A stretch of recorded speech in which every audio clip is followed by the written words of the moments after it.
Now, as climate change alters weather patterns and landscapes, it's also reshaping the geopolitical stakes in places where resources were once hard to reach, like the Arctic. American and Danish officials are expected to meet amid President Trump's threats to take over Greenland, though Greenland itself has made it clear it rejects the idea. Greenland does not want to be owned by the USA. Greenland does not want to be governed by the USA. Greenland will not be a part of the USA. We choose the Greenland we know today, which is part of the Kingdom of Denmark. Now we are faced with a geopolitical crisis, and if we have to choose between the USA and Denmark, here and now, we choose Denmark. The U.S. focus on the mineral-rich territory signals a growing interest in the changing region, including from other global superpowers like Russia and China. Journalist Kenneth Rosen speaks to Walter Isaacson about his new book on the topic and how national security could transform in the Arctic. Thank you, Bianna and Ken Rosen. Welcome to the show. Thanks, Walter. You have this great new book out, Polar War, which is actually quite chilling in many ways, reading about you in the far north. But tell me, let's start with, to what effect is climate change having on the geography of the far north, of the Arctic? It's really changing everything in the circumpolar north. What once was significant sea ice that covered the Arctic Ocean at the North Pole during the summer is now dissipating and melting over the summers to the point where scientists believe by 2030 or so, that sea will be completely ice-free.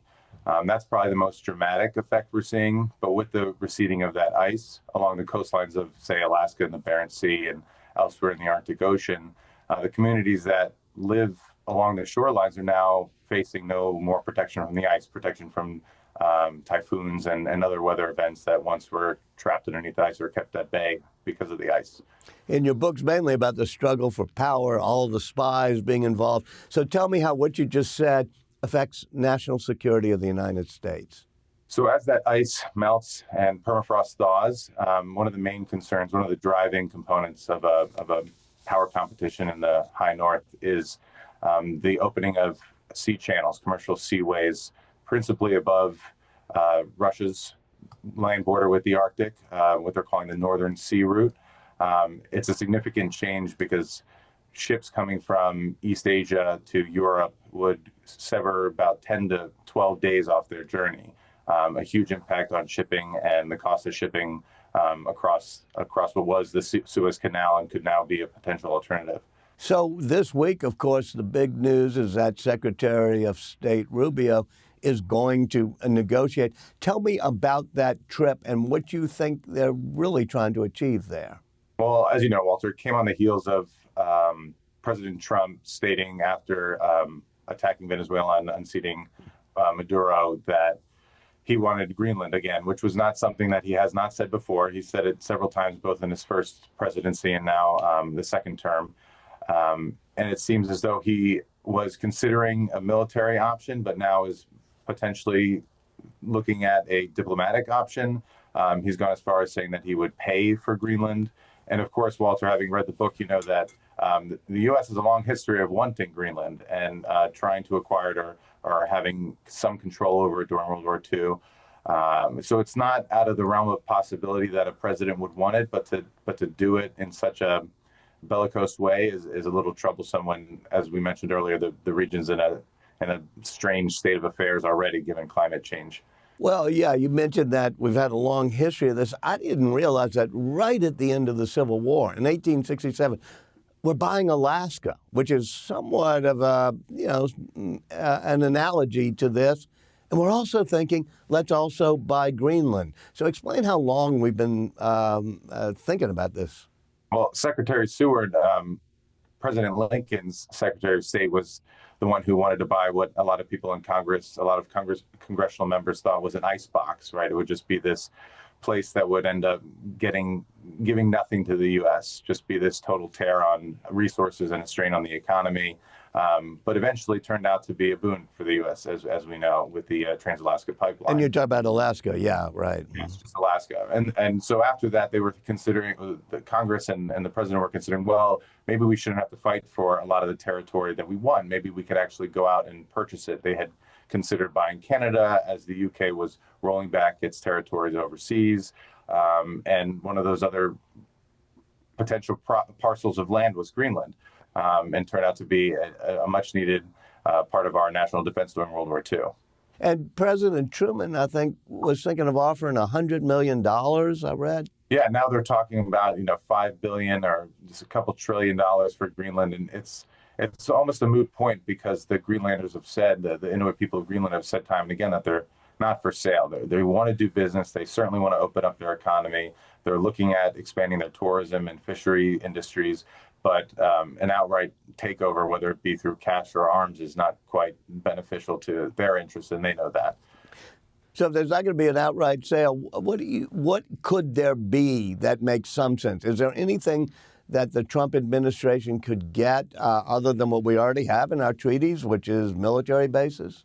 I think it's an expansion on what we already have. I think that the Trump administration hasn't outlined clearly that the agreements we maintain with Denmark is that we can build more bases, that we can expand our military footprint there, that we can get leases for mines, and that we can open up the mining industry if we want. Now, that's a whole different conversation about the implausibility of operating mines in the high north. But we already have a really great relationship. We, being the Americans, have a great relationship with Denmark that could foster exactly the things that President Trump is talking about without the excess need of taking over another country or shelling out $500 billion a year to sustain that economy, which is what Denmark already does. Well, wait, you said that it would be impractical, perhaps, to do a whole lot of rare earth and other mining in the high north. Why is that? Is the infrastructure impossible? Well, the infrastructure is impossible because there's the short seasons, right?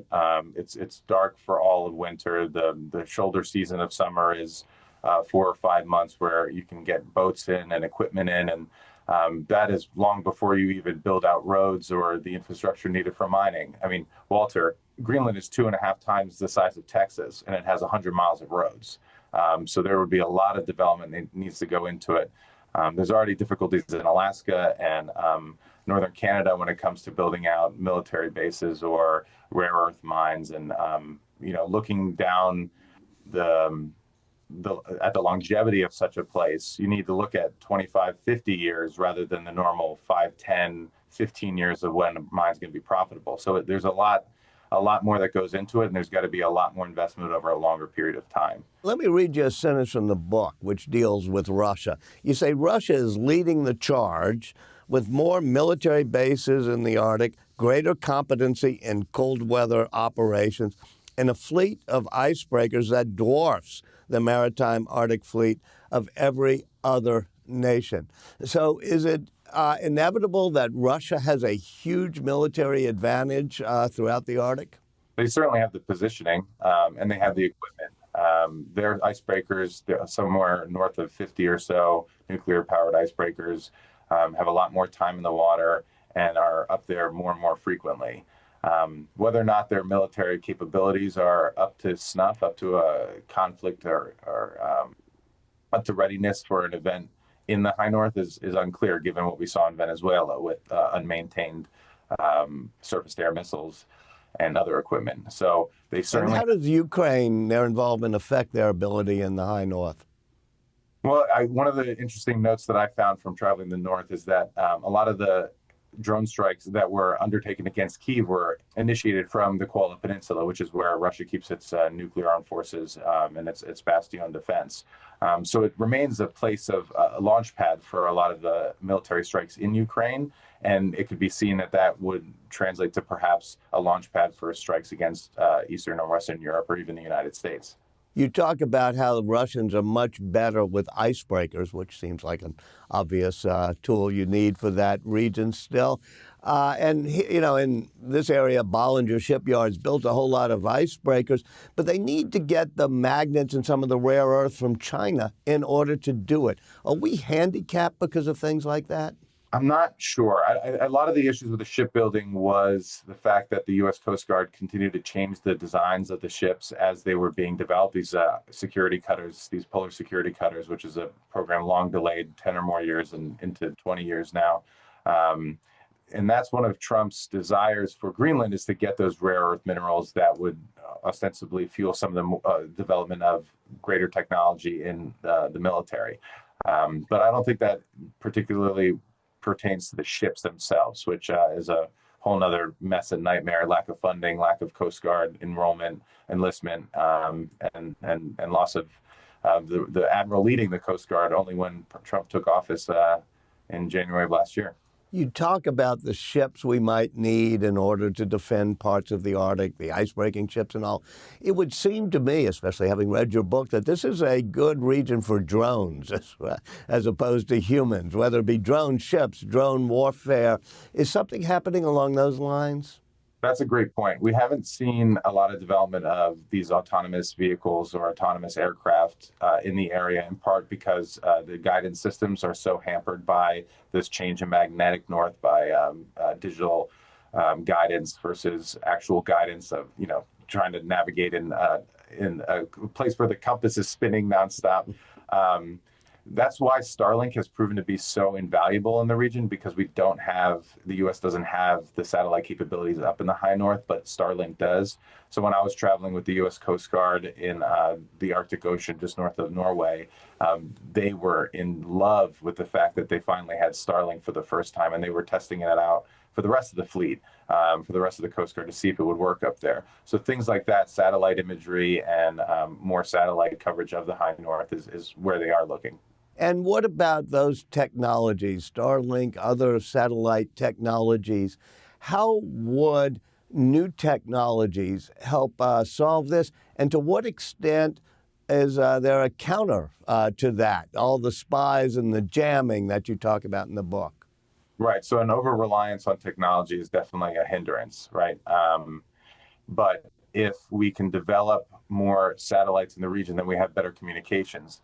The alternative to that is, for what I saw in Ukraine, and also while reporting in Ukraine, what I saw in the high north, is that going back to simpler, less technologically reliant tools is what's going to save you in the Arctic. More and more battalions in the Swedish Armed Forces are using land cables or telegram cables to connect radio posts rather than use actual radio signals, because of the predilection for the plastics to break in the cold weather, for the lines to go down in a superstorm or the like. So going back to the simplicity of knowing the Arctic and living in the Arctic and having the tools that are just enough to get you by are probably sometimes more better than in excess in technology, new drones which could ice over if they fly into the wrong cloud and then collapse. Well, one of the things you describe is how our bases are languishing, that even the old technology is falling apart. So specifically to the Pacific Space Base in northern Greenland, the runways are buckling every summer as the permafrost thaws. Some of the buildings are outdated and are collapsing with the permafrost thawing.